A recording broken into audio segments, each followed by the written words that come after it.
Y ahora voy a compartir lo que Dios ha puesto en mi corazón. No se preocupen, tengo conciencia del tiempo. Trataré de hacerlo lo más expedito posible, pero que se quede grabado el mensaje que Dios tiene para ti en tu alma. Hoy voy a predicar y voy a hablar de la predicación del Evangelio. Escúchame bien. Hoy el Señor te quiere hablar de la predicación del Evangelio. Y vamos a tomar como texto base 2 de Timoteo 4 del 1 al 5, siendo el número 2, el verso central, pero vamos a estar analizando todos estos versos. Segunda carta a Timoteo, capítulo 4, versos 1 al 5. Voy a ir leyendo y predicando, pero primero quiero decir, hermanos, que predicar la palabra de Dios es un mandato que tenemos. Es una orden. Tú y yo hemos recibido de parte de Dios no la gran opción, sino la gran comisión. Si lo que de Cristo recibiríamos sería la gran opción, quiere decir que muchos de nosotros podríamos de manera voluntaria optar por el privilegio de compartir buenas nuevas de salvación con otros.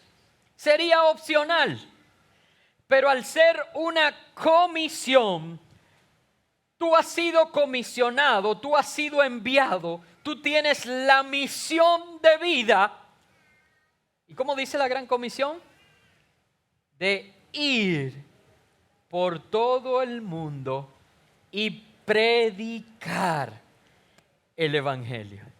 Entonces yo dije que iba a hablar de predicación del Evangelio y muchos pensaron que este era un tema para el pastor o para los pastores, que son los que de parte del Señor han recibido el llamado de predicar aquí en la iglesia, enseñar a la iglesia. Pero no, tú y yo, todos nosotros hemos sido comisionados. Se nos ha ordenado predicar la palabra de Dios. Y quiero leer los primeros 2 versos de este texto.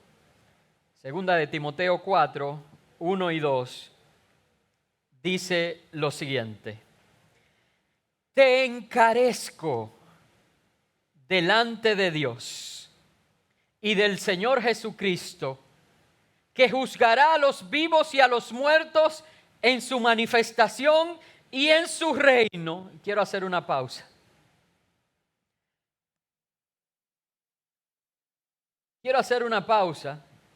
Dije que se pueden quedar sentados porque yo voy a estar leyendo y predicando, pero voy a hacer una pausa. Porque, hermanos, quiero traer a tu atención que en las cartas a Timoteo, que yo he dicho que todo aquel que tiene un llamado pastoral o que está liderando, pastoreando de alguna manera gente, los que tienen un grupo, compártelo, los que tienen un grupo de oración en el trabajo, deberían leer las cartas de Pablo a Timoteo, porque son para mí lo que yo llamo el manual de un ministro. Porque Pablo, de una manera cercana, le habla a su discípulo, un pastor joven, con una franqueza, con una cercanía. Sobre todo en la segunda carta a Timoteo, entonces, Pablo se está como despidiendo. Y eso hace que el acercamiento entre ellos se vea todavía más íntimo. Es decir, que Pablo habla con toda sinceridad. Pablo habla directamente. Lo importante, ¿usted alguna vez ha tenido la oportunidad? Uno como pastor siempre está visitando personas en clínicas y en momentos cercanos a la muerte. Yo no sé si usted ha tenido la oportunidad de hablar con alguien y cuando alguien está cercano a morir, no quiere dedicar el tiempo a hablar cosas sin importancia. Una persona cercana a la muerte quiere poner en orden todas las cosas. Una persona cercana a la muerte quiere hablar de legado, quiere dejar organizado todo. Si tiene la oportunidad, ¿verdad? Y Pablo en esta carta como que se está despidiendo. Y por eso hablaba de una forma cercana con Timoteo. Ahora, eso dista mucho de la introducción con la que Pablo inicia lo que quiere compartir con Timoteo en este momento. Es como que decimos, ven acá, pero se puso serio Pablo. Mira que dice, te encarezco delante de Dios y del Señor Jesucristo, quien juzgará a los vivos y a los muertos en aquel día, en la manifestación de su reino. Con esa introducción es como para uno decir, bueno,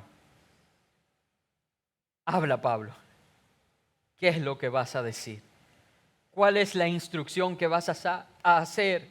¿Qué es lo que encarecidamente estás pidiendo? Como que te falta el aire, como que es algo determinante. Y Pablo le dice, y quiero detenerme en este versículo 2, dije que es el verso central de la predicación de esta mañana. Le dice, que prediques la palabra, que instes a tiempo y fuera de tiempo, redarguye, reprende, exhorta con toda paciencia y doctrina. ¡Wow! Ciertamente había que ponerse serio. Ciertamente lo que encarecidamente Pablo le iba a presentar a Timoteo era digno de toda la atención. Era realmente algo importante. No queremos hablar más las cosas sin importancia, queremos enfocarnos en aquello de legado. Y Pablo le dice que prediques la palabra, que instes a tiempo y fuera de tiempo, redarguye, reprende y exhorta con toda paciencia y doctrina. Y lo que yo quiero es que brevemente analicemos estas 5 instrucciones que Pablo le dio a Timoteo a fin de que la apliquemos todos nosotros que hemos sido llamados a predicar la palabra de Dios. La primera instrucción que Pablo le da a Timoteo es directa. Dice, predica la palabra. Hermanos, no hay 2 evangelios. No hay un nuevo evangelio. No hay un otro evangelio. El evangelio es uno solo. Buenas nuevas de salvación para todos los hombres en Cristo Jesús. El evangelio es Cristo crucificado. Yo no sé cuántos recuerdan luego de Pentecostés el primer discurso de Pedro. De verdad no había un entrenamiento previo. Ellos estuvieron con Jesús, vieron los milagros y los prodigios que Jesús había hecho. Ellos sufrieron la separación. Esos 3 días parecieron eternos y ellos vieron al Cristo crucificado, pero vieron al Cristo resucitado.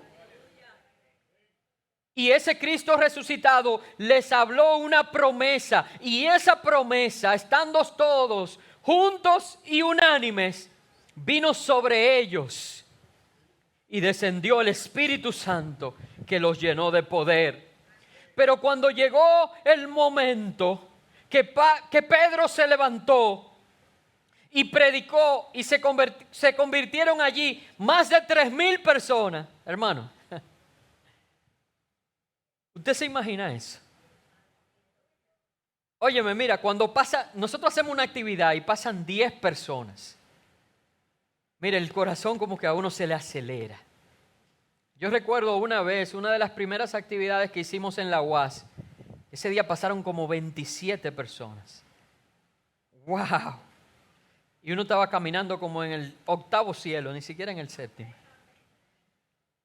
Imagínense que 3,000 personas, más de 3,000, porque entendamos el contexto cultural donde generalmente las estadísticas contaban solo a los hombres, pero nosotros sabemos que por cada hombre, mujeres y niños. Miren, ustedes vieron a Wellington aquí, pero él tiene una esposa y 2 hijos, ¿verdad? Son dos hijos. O sea que solamente Wellington, que se contaría como uno, serían 4. Y más de 3,000 personas conocieron al Señor. Pero ¿cuál fue el mensaje de Pedro? Fue Cristo y Cristo crucificado. Él les dijo, ustedes mataron al autor de la vida.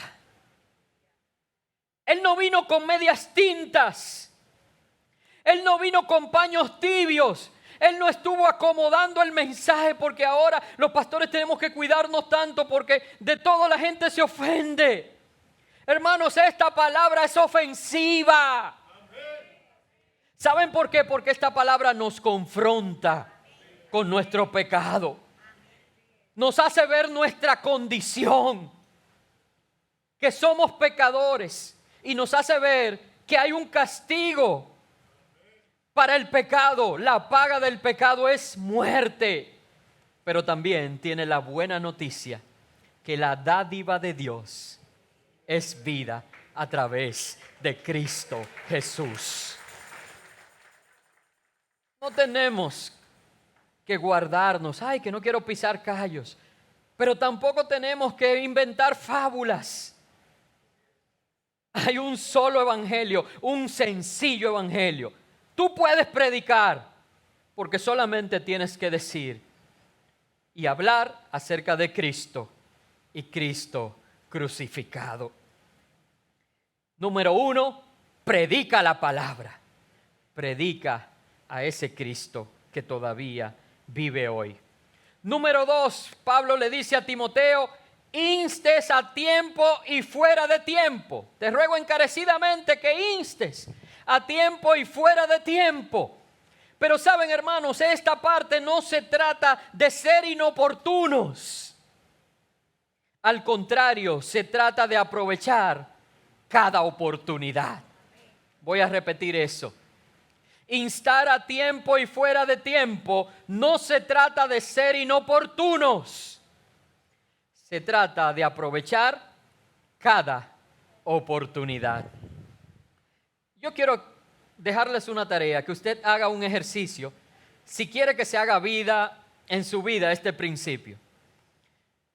Si no me cree que no se trata de ser inoportuno, yo quiero que hoy, a las 3 de la mañana, usted saque las bocinas más grandes que usted tenga en su casa y la dirija hacia la habitación principal del vecino que usted quiere ganar para Cristo.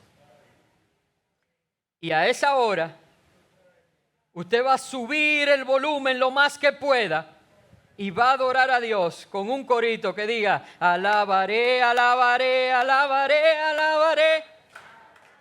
Cántelo, hermano, no desaproveche oportunidad de alabar a Dios.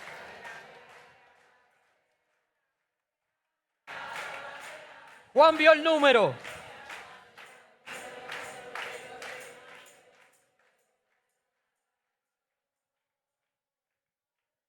Usted va a hacer eso. Y luego, cuando acabe el corito, usted lo va a apagar. Y al otro día temprano, en la mañana, usted va a ir y le va a tocar la puerta al vecino y le va a decir, buenos días, vecino, ¿cómo durmió?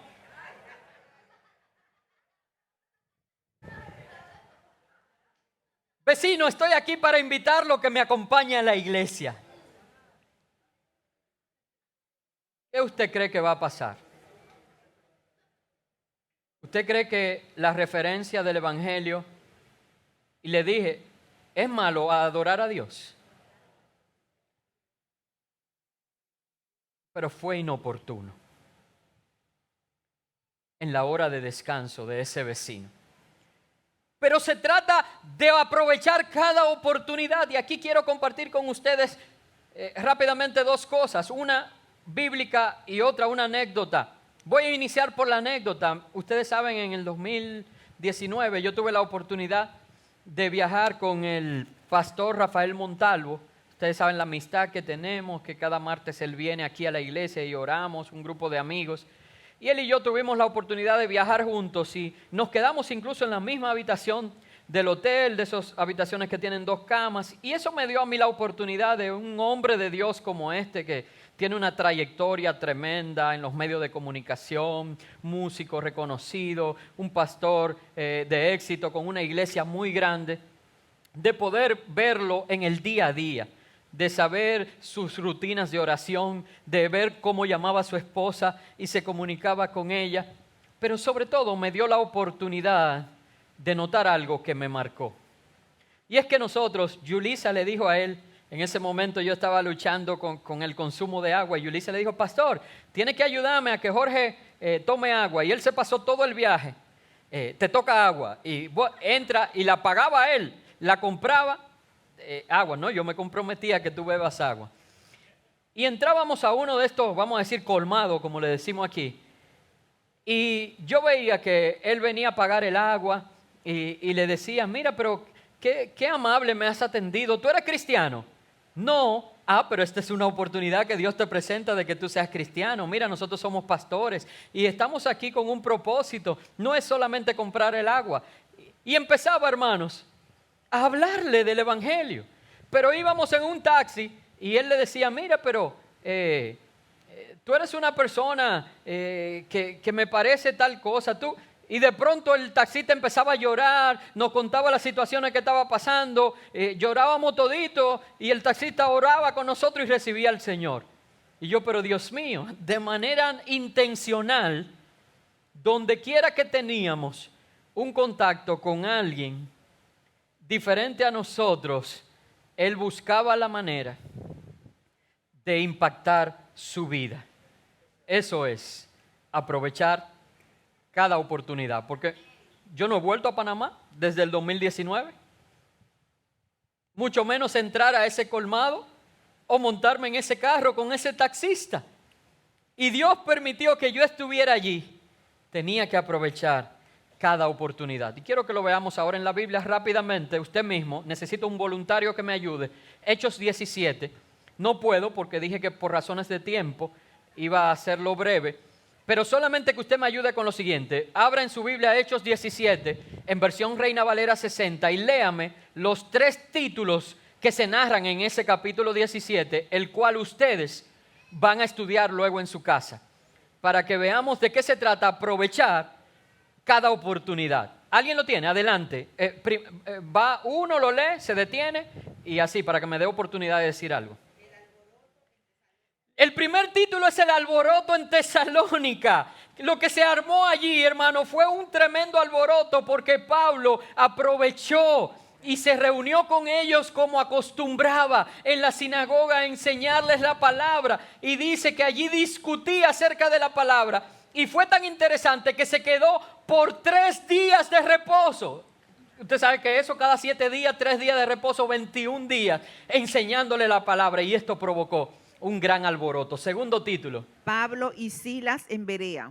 Pablo y Silas en Bereas. Lo que pasó allí fue que Dios lo llevó a ese lugar y allí lo que encontraron fue una tierra más fértil porque esta gente estaba ávida, estaba deseosa de aprender, y Pablo entonces empezó a enseñar las escrituras y vio cómo esta gente analizaba que lo que él estuviera enseñando era lo mismo que estaba en la palabra, y allí tuvieron un gran éxito. Y por último, Pablo en Atenas. Pablo en Atenas, y Pablo llega a la cuna del pensamiento moderno. La civilización, imagínense, donde todavía hoy la filosofía, la sociología, la antropología está basada en los grandes conceptos que desde allí salía. Y en aquel lugar, Pablo viendo, porque eran idólatras, muy idólatras, que tenían un monumento para todo tipo de dioses, pero había uno que decía, por si acaso hay un Dios que no conocemos, para el Dios no conocido, también a ese adoramos. Y Pablo se paró en el Areópago, o sea, él no tuvo temor. Si yo estoy aquí, Dios permitió que yo estuviera en este lugar, se paró y dijo, de ese Dios que ustedes no conocen, yo vengo a enseñarles hoy. Ese es el Dios verdadero, el Dios que quiere salvar tu vida, el Dios que murió por ti en la cruz y que vive para siempre. insta a tiempo y fuera de tiempo, aprovecha cada oportunidad. En tercer lugar, Pablo le dice a Timoteo, redarguye. Hermano, yo creo que esta instrucción está clara. Tú y yo no estamos llamados para hacer sentir bien a la gente. Tú y yo no hemos sido llamados para entretener a la gente. Tú y yo estamos llamados a confrontar a la gente con su pecado y guiarlos al arrepentimiento. Quiero hacer este paréntesis porque muchas veces nosotros entendemos que confrontar a la gente con su pecado es acusarlo. Y nos encanta acusar. Hermano, reprende al diablo en el nombre de Jesús, porque el único que acusa, el acusador, es el enemigo de Dios. Y cuando a ti te gusta acusar, tú te estás haciendo uno con él. Nosotros confrontamos a la gente con su pecado con el propósito de que ellos sean guiados hacia el arrepentimiento. Porque la Biblia dice que Jesús no vino al mundo para condenar al mundo, sino para que el mundo fuese salvo por él. Y eso es lo que tú y yo tenemos que procurar al redarguir. Número 4, Pablo le dijo a Timoteo, reprende. Y usted dirá, pero ¿y redarguir y reprender no van en la misma línea? Lo que pasa es que el redarguir te guía al arrepentimiento, es algo que puede ser interno. Usted mismo, por ejemplo, cuando hace algo, ya usted, el Espíritu Santo mora en su vida. Y cuando usted hace algo que a Dios no le agrada, tiene que venir el pastor a predicarle. Usted mismo no se siente como... ¿Cómo, pastor? Redarguido. Y dice como David, contra ti, solo contra ti, contra el cielo y contra ti he pecado. Mientras que la reprensión busca corregir algo en nuestra vida. Es preparar el camino para que el Señor sea rey en nosotros. Es cambiar lo que necesite ser cambiado, quitar lo que debe ser quitado y añadir lo que tiene que ser añadido. Como cantamos, todo monte derribado y todo valle sea alzado. ¿Alguno de ustedes ha visto cuando ahora que están construyendo muchas circunvalaciones y eso? Y usted no ve que si hay un monte, lo tumban. Y si hay entonces un hoyo, hacen un puente y lo nivelan. Y se prepara un camino por el cual se pueda andar con seguridad. Dios quiere hacer eso en tu vida. Que todo monte sea derribado, que todo valle sea alzado y que se prepare el camino al Rey en tu vida. Y por último, número 5, Pablo le dice a Timoteo, exhorta con toda paciencia y doctrina. Y quiero entender y que entendamos esto. Primero, con toda paciencia, habla de que el discipulado conlleva perseverancia y conlleva que es un proceso. La salvación es instantánea, pero la santificación es un proceso que se va a completar.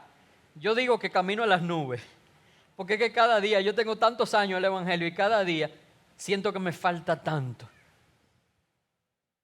Creo que he crecido y quiero mañana ser más santo que hoy, pero igual me falta tanto para llegar a la estatura del varón perfecto, que es Cristo. Por tanto, si tú vas a discipular a alguien, tú tienes que tener paciencia, como aquel que siembra una semilla, que prepara la tierra, que riega la tierra, que espera que brote la planta, que corta las hojas de la planta, la poda, que cuando crece se deleita en las flores y espera con anhelo el fruto de esa planta. De igual manera, nosotros tenemos con paciencia que animar a otros, enseñarles, establecer una razón con ellos. No decir, pero ven acá, te enseñé eso el domingo pasado y otra vez está haciendo lo mismo. Hermano, ¿y tú? Entonces que tengamos paciencia para ver el proceso cumplirse en la vida de ese hermano, servir a los demás y amarlos. Y en términos de doctrina, se habla de poder enseñar lo que hemos aprendido. Segunda de Timoteo 2:2, no tengo que dedicar mucho tiempo porque yo lo he predicado aquí, donde Pablo le dice a Timoteo, lo que has oído de mí, ¿verdad? Lo que has oído y visto, eso también enseña a otros que sean idóneos y fieles para poder enseñar también a otros. Quiere decir que nosotros tenemos esa constancia en el llamado de poder ir recibiendo, dando y buscando a las siguientes generaciones a fin de que la obra de Cristo sea completado. ¿Por qué Pablo hizo este énfasis tan grande en estos 5 puntos? ¿Por qué es necesario que prediquemos la palabra? ¿Por qué es necesario que instemos a tiempo y fuera de tiempo? ¿Por qué es necesario que se redarguya a las personas y se confronten con su pecado? ¿Por qué es necesario que se reprenda para que cambien sus malos caminos? ¿Y por qué es necesario que tengamos paciencia para exhortarles y llevarlos a la doctrina que hemos aprendido? Porque tristemente hoy, más que nunca, la última parte de este texto se está cumpliendo delante de nuestros ojos. Y quiero leer a partir del verso 3, allí mismo en 2 de Timoteo 4. Dice, porque vendrá tiempo, y creo que ya ha llegado, cuando no sufrirán la sana doctrina, sino que teniendo comezón de oír, se amontonarán maestros conforme a sus propias concupiscencias y apartarán de la verdad el oído y se volverán a las fábulas. Eso es una realidad hoy. La gente quiere ir tras los maestros que le dicen lo que ellos quieren escuchar, no los que les prediquen la palabra de Dios. Mas yo a ti hoy quiero darte la siguiente exhortación para terminar. Una recomendación como un padre hablando a un hijo, así como lo hizo Pablo a Timoteo en el verso 5 de este capítulo 4 de 2 de Timoteo. Pero tú, di tu nombre, pero tú, sé sobrio en todo, soporta las aflicciones, haz obra de evangelista y cumple tu ministerio. Que el Señor te bendiga, iglesia. Ponte sobre tus pies. Porque hemos recibido de Dios un llamado en esta mañana. Y es necesario que esos evangelistas que están ahí sentados salgan y cumplan su ministerio. Y lo que quiero hacer hoy es orar enviándote. Como cuando Jesús envió a los 70 y que salieron y fueron de 2 en 2 y saben, tuvieron éxito, pero algunos vinieron y dijeron, unos vinieron y dijeron y oramos y se nos sometían los demonios y habían sanidades y habían, otros dijeron, pero mira, oramos y ¿qué pasó? Que esta clase no salió. Y Jesús le dio otra enseñanza, pero el hacer trae la experiencia y la experiencia trae beneficio. Así que ve allá afuera y no te preocupes si en el primer discurso tuyo no se convierte en 3,000. La Biblia dice que hay fiesta en los cielos cuando un pecador se arrepiente. Vamos allá afuera, este mundo lo necesita.